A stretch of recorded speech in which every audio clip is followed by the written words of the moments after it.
Hello everyone, in this video we are going to see the concept of probability distribution and even normal distribution, and what is binomial distribution and Poisson's distribution.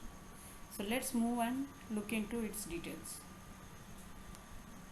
Coming to the learning objectives, to understand the concept of normal distribution, binomial distribution and Poisson distribution, this particular video has been prepared, and even to discuss the application of above concepts through various problems, that is through examples. We will be trying to see the concepts in detail. Okay, coming to what is probability distributions and how it helps the in solving the particular problems, that is real life problems. How are we going to solve it, right?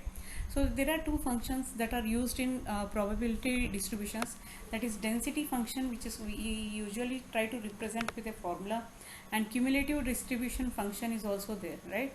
So coming to the density function, whenever we say, there comes again two types of variables. Whenever you are considering any variables, their characteristics, if you try to see it, they can be it can be into discrete or continuous. So whenever I am saying discrete, so it is nothing but the if you go with the mathematical definition of a discrete probability function, it is generally represented by p of x or f of x. It is a function that satisfies the following properties, which I have tried to mention here. The probability that x can take a specific value is p of x. So p of x is equals to x is equals to p of x. So p of x is nothing but it is a non-negative for all real x, yeah, and the sum of p of x over all possible values of x is equals to 1. So one consequence is that, so p of x lies between 0 and 1. So what does all these things mean, right? So a discrete probability function is nothing but it is a function that can take a discrete number of values, so not necessarily finite, but this is most often the non-negative integers or some subset of the non-negative integers. So there is no mathematical restriction that discrete probability functions only be defined at integers. So even we can take an example of whenever we toss a coin, that is for example, if we are trying to toss a coin 6 times, right? So we can get 2 heads, 3 heads or 4 heads, but not as 5.5 heads or 1.5 heads, right? So each of the discrete values has a certain probability of occurrence. So that is, it is between 0 and 1, right? So that is a discrete function that allows negative values or values greater than 1 is not a probability function. So in discrete functions, 1 or more than negative values is not a probability function. So the condition that the probability is sum to 1 means that at least one of the value has to occur, right? So that is what above was regarding discrete probability distribution. Coming to continuous, what it is. So the mathematical definition of a continuous probability function f of x is given below. So that is p of a less than or equals to x less than or equals to b is equals to integration of f of x dx. So the probability that x is between these 2 points a and b is, so in continuous you will be trying to find out, that is, for example, x is the random variable. So what is the probability that this particular x random variable will be falling between a and b is that is you are trying to find out here the probability that it will fall between 2 points, because as we know that okay, it is a continuous variable, you exactly know that is this particular random variable is going to fall between 2 of the points. So you are trying to find out the probabilities. Even you will understand this concept in more deeper sense once you take the problems, right? So that is what is continuous probability distribution is. And since continuous probability functions are defined for an infinite number of points, so infinite number of points will be there over a continuous interval. So it is continuous, right? Not like discrete where only as we have taken the example of heads, right? So tossing a coin, heads, right, where they were discrete outputs, right? But here you will be having a continuous, so that is why the name has been given. The probability at a single point is always 0.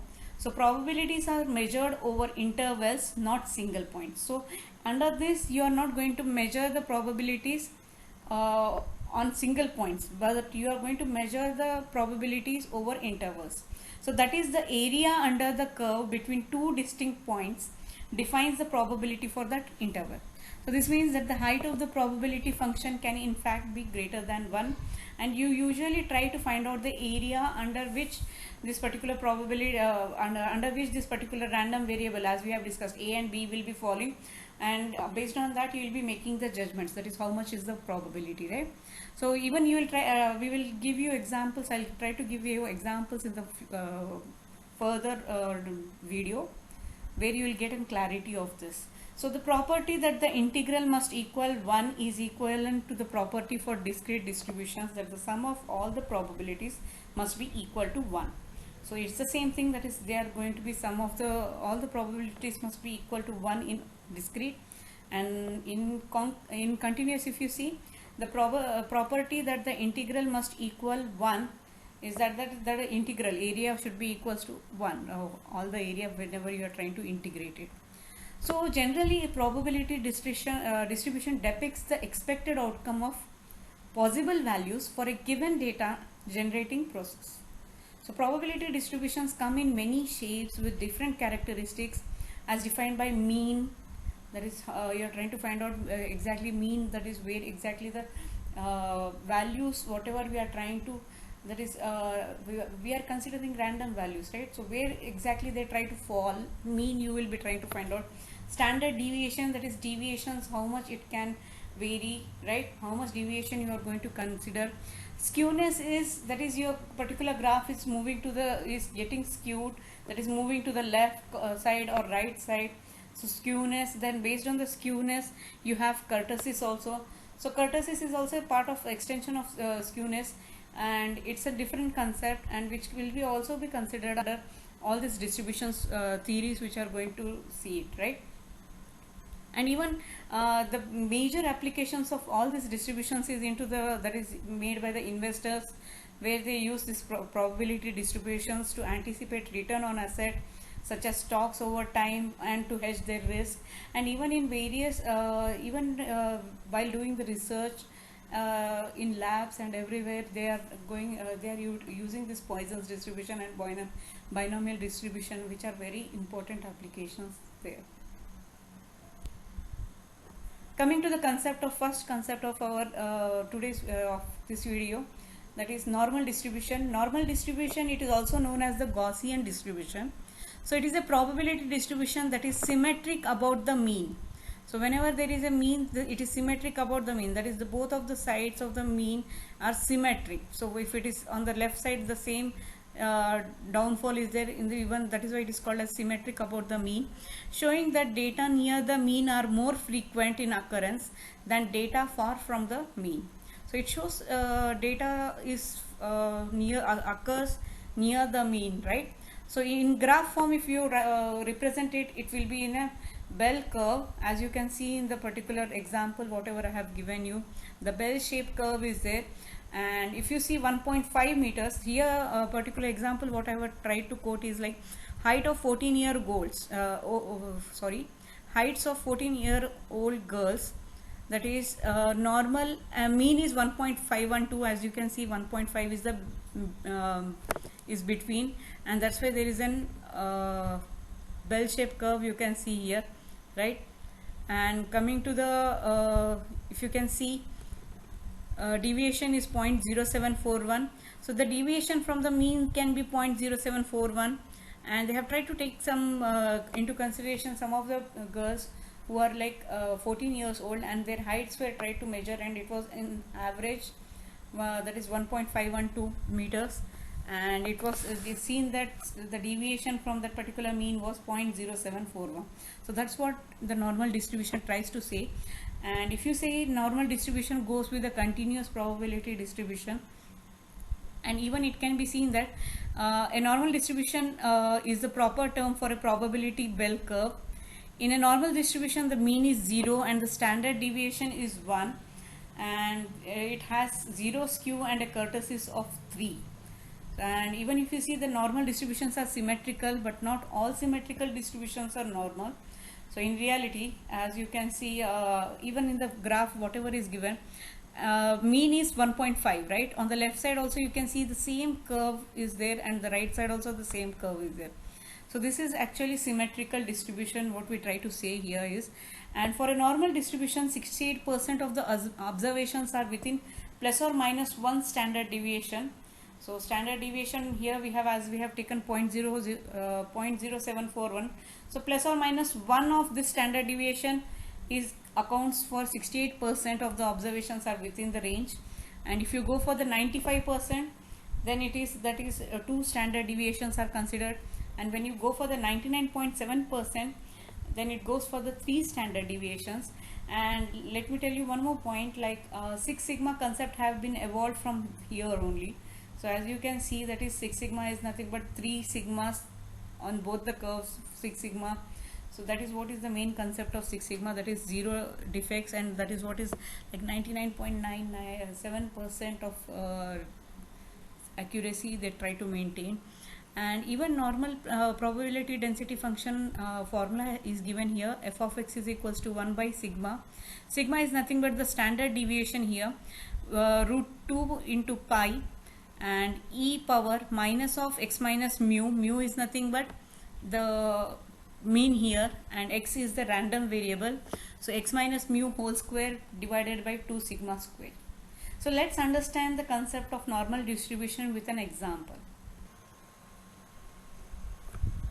So the problem, well, let's look into the problem. One of the major contributors to air pollution is hydrocarbons emitted from the exhaust system of automobiles. So let x denote the number of grams of hydrocarbons emitted by an automobile per mile. So per mile, x we are taking as a random variable which is generated by the automobile. So assume that x is normally distributed, as you can see that is normally distributed with a mean of 1 gram and a standard deviation of 0.25 gram. So the density for x is given as P of x equals to 1 by root of, based on this particular formula, normal probability density function formula, 1 by root of 2 into pi into 0.25 into e power minus 1 by 2 x minus 1, as 1 is mu, that is mu is 1 and standard deviation is 0.25, so 1 x minus 1 divided by 0.25 whole square. So graph of this density is a symmetric one, bell shaped curve you can see here, which is centered at mu is equals to 1 with inflection points, as you can see the inflection points at mu plus or minus sigma.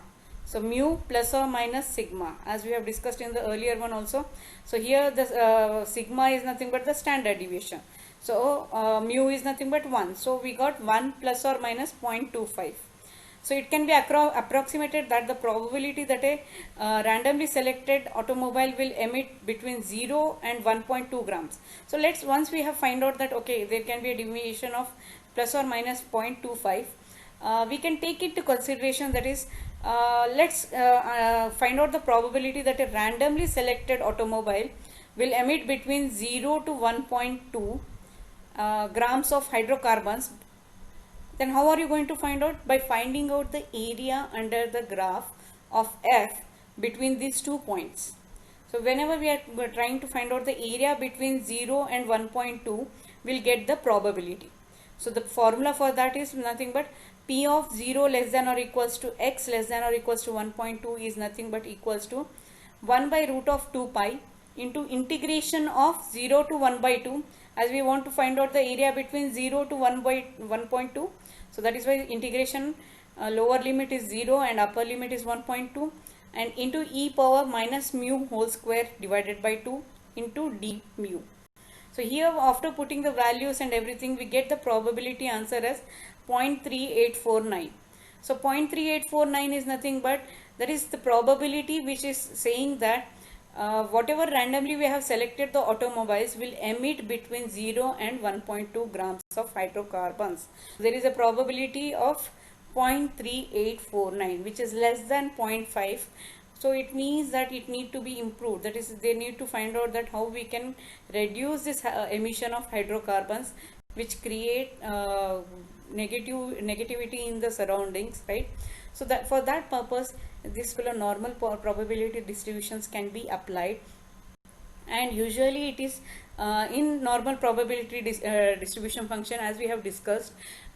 It is they try to find out the area between 2 points, as we have seen the example, that is area between 0 and 1.2 was found with the integration, and whatever we have got, the answer is the probability that whatever randomly you select the particular automobiles, they'll be generating between these 2 points.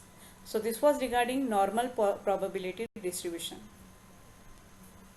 Coming to the binomial distribution of that is the second part of the particular of this video. The binomial distribution is used when there are exactly 2 mutually exclusive outcomes of a trial. So these outcomes are appropriately labeled as success or failure. So this is basically based on the trial and error only, and the binomial distribution is used to obtain the probability of observing X successes in n trials with the probability of success on a single trial denoted by P. So the binomial distribution assumes that P is fixed for all trials. So the formula for the binomial probability mass function is given there. P of x is equals to ncx into p power x into 1 minus p whole power n minus x. So whereas x is equals to 0, 1, 2 till n. So this was regarding the introduction of binomial distribution, and as we see to the right side, the graph is given there. Whenever the p value is equals to 0.1, that is the first left corner of the graph, if you can see where the p is equals to 0.1 and where n has been equals to 100, the graph was on the left corner of the that is the bell shaped curve was on the left side of the graph. As we increase the p to 0.25, which you can see in the right side of the graph, that is the bell shaped curve has shifted towards 20 to 40, right? So as you can see, it has shifted from here to here, right? So similarly, if the p value has been increased to 0.50, as you can see, whereas n is equals to 100, it is the same thing. The bell shaped curve has come to the center of the particular graph, and when the p was increased to 0.75, the bell shaped curve has been shifted to the right side.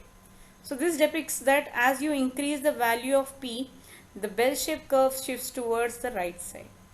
So this is a normal this is the binomial distribution, and the mean of the distribution is equals to n into p. That is what is that is mu is nothing but n into p in binomial distribution, and the variance is sigma x square, which is represented as n into p into 1 minus p. 1 minus p is nothing but the q, and the standard deviation sigma x is given as square root of n into p into 1 minus p.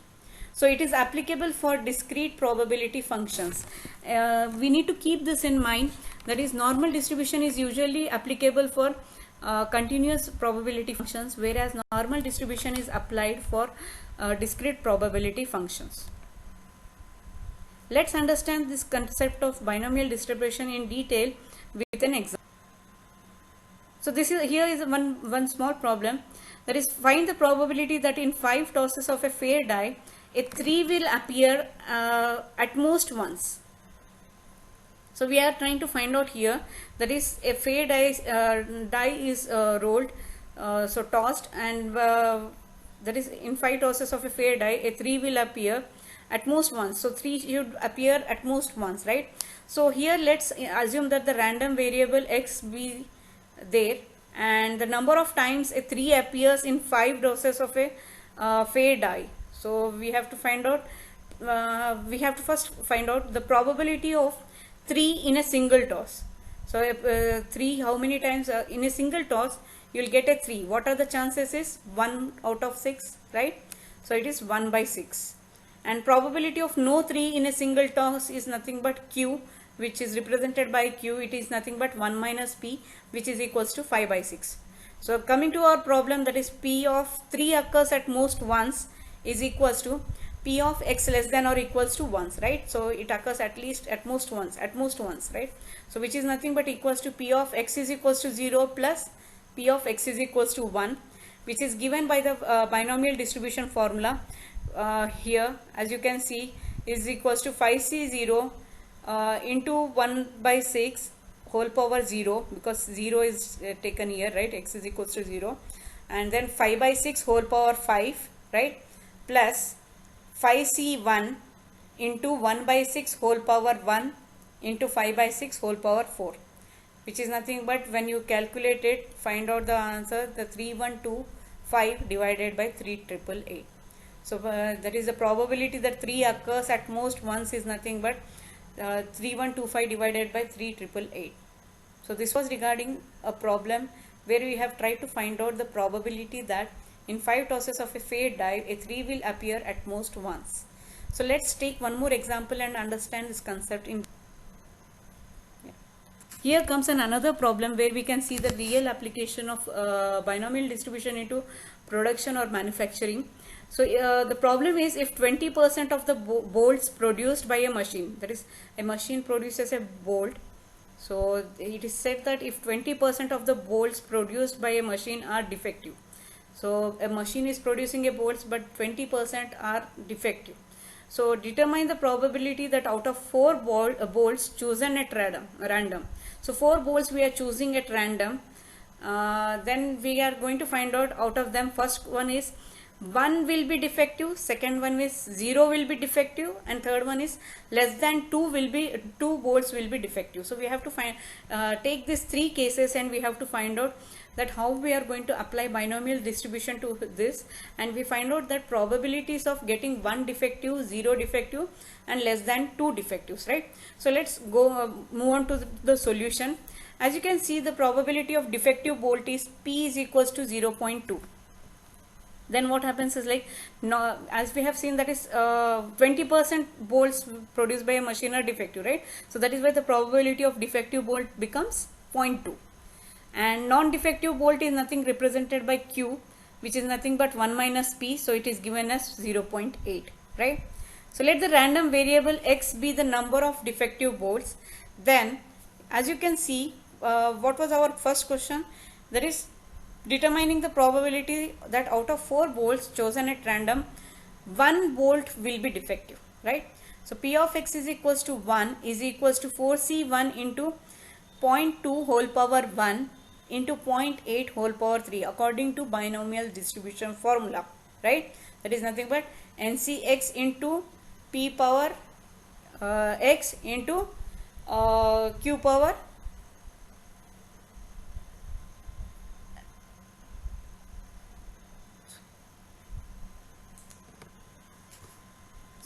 Q power n minus x, right? So which is nothing but it gives the answer 0.4096.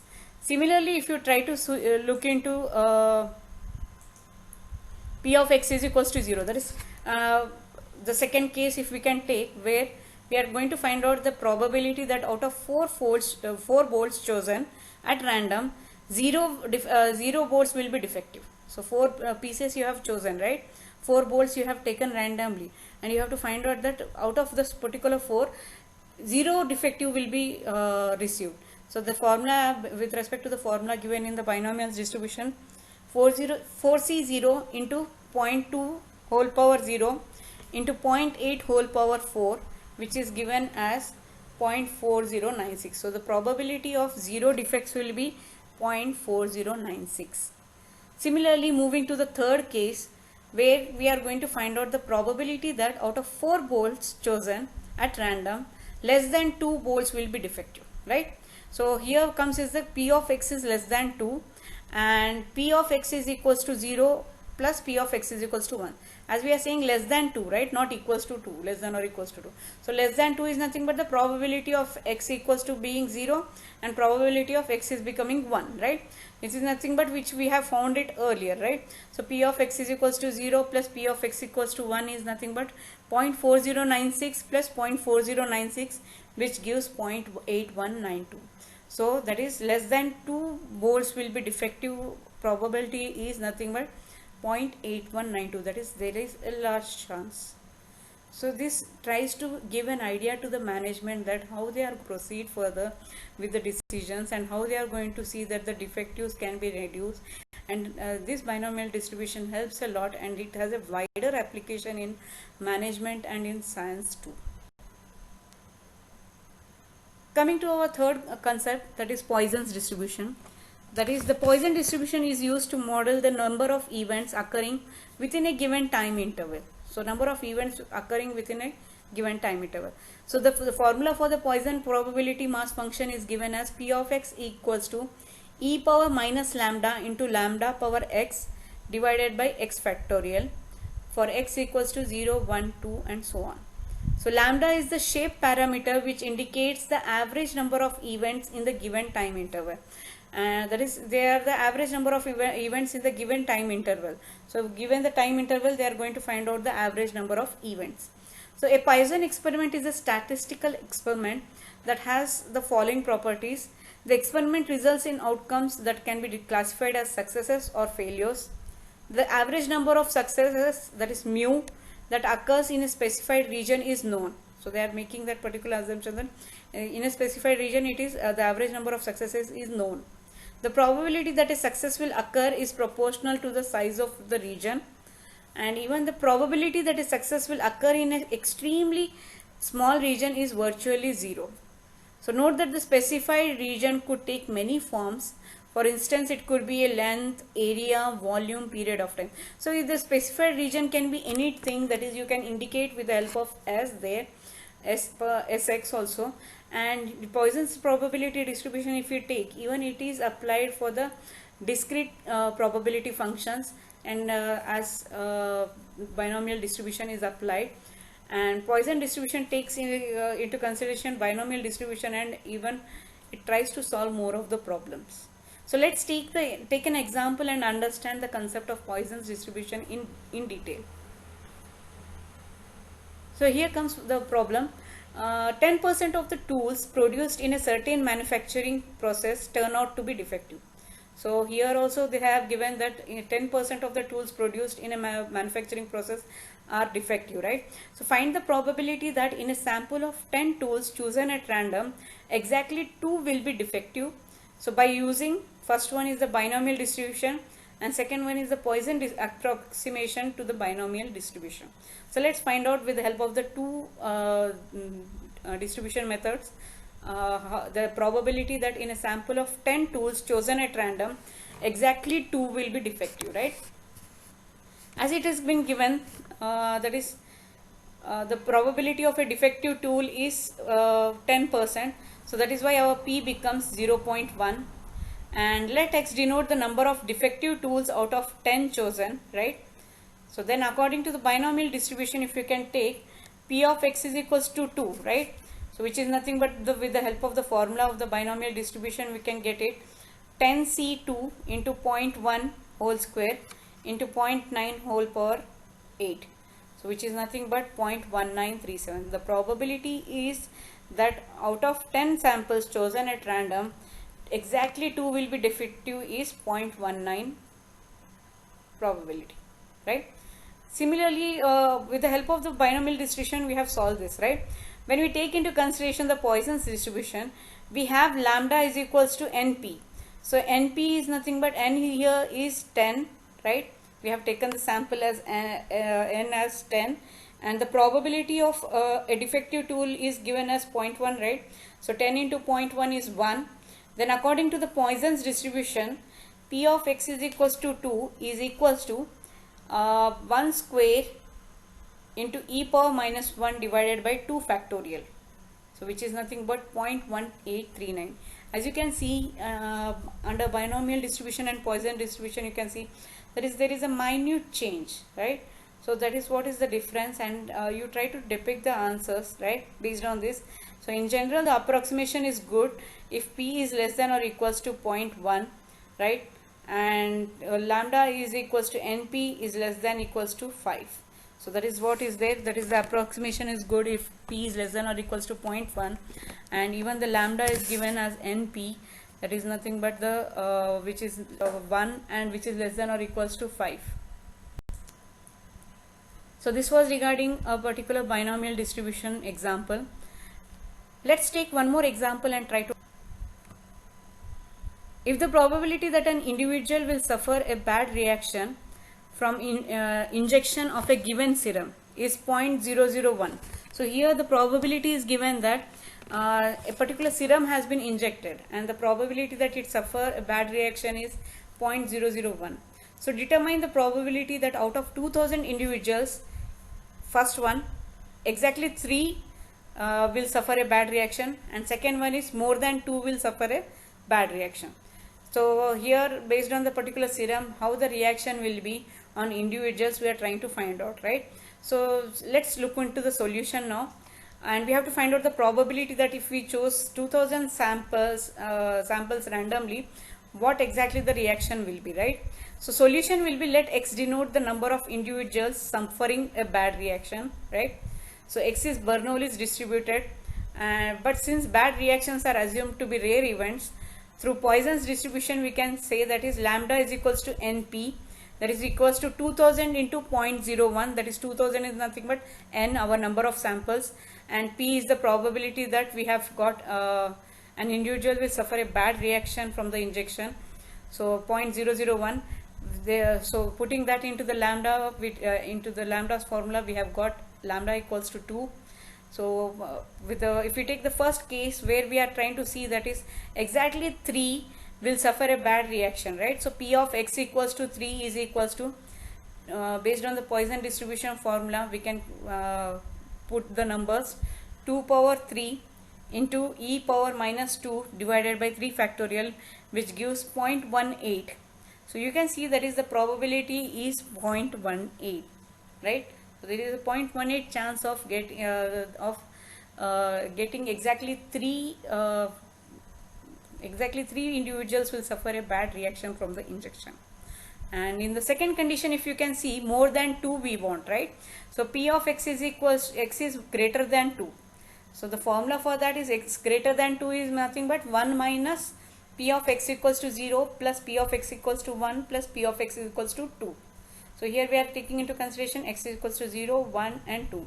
So because greater than 2 is given, so we are considering here 2 also, X equals to 2. Clear?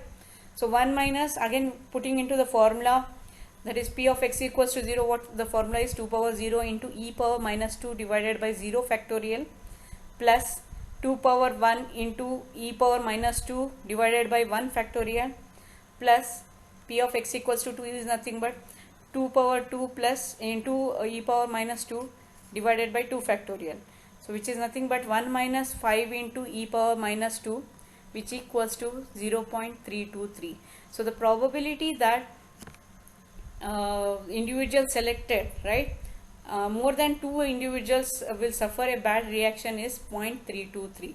So that is, it's a very less compared to the 2000, but it can be changed, right?